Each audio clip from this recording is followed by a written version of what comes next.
All right, so for today's deep dive, we're getting into a holiday story that is, uh, let's just say it's not very cheerful. We're talking about Agatha Christie's 1938 classic, Hercule Poirot's Christmas.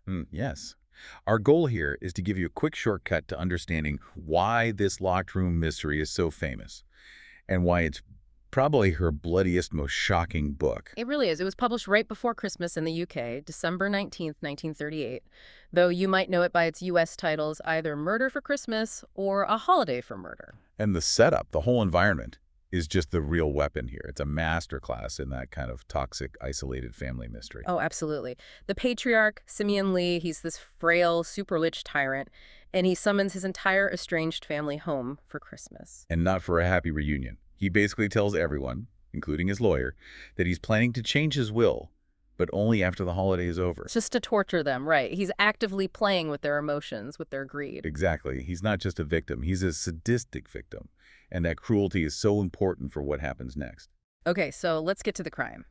It's Christmas Eve. The family hears this huge crash of furniture from Simeon's study, and then this awful, drawn-out scream. Right. So they have to break the door down because it's locked from the inside. And the scene is just chaos. Furniture everywhere, smashed pottery. And Simeon Lee is dead. Throat slit, lying in what the book calls a great pool of blood. I mean, it's an incredibly graphic image for Christie. It is shocking.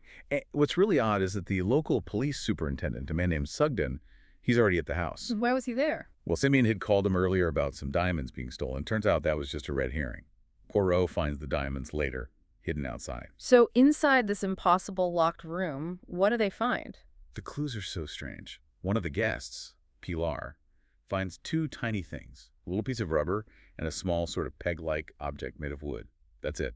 And I guess this brings us to the theme, because Simeon was such an awful person. I mean, Christie seems to be saying his nature directly led to this. It's paramount, Like in Crooked House, the victim's personality is the motive. Simeon was a sadistic tyrant, and his murder feels almost like a form of, well, thematic justice. Yeah. It lets her get away with all that blood. Right. So the house is full of suspects, all the greedy sons and their wives. But then Christie starts throwing in her famous identity twists. Oh, yeah, the red herrings are great. We find out one of the guests, Stephen Farr, is really the son of Simeon's old business partner. And the young Spanish girl, Pilar Estravados. She's not Pilar at all. She's an imposter. Exactly. She's a woman named Conchita Lopez. The real Pilar actually died in the Spanish Civil War. So all that misdirection is hiding the real killer. It is. And the reveal is just brilliant. The killer is Superintendent Sugden, the policeman. No way. So why? He's Simeon's illegitimate son.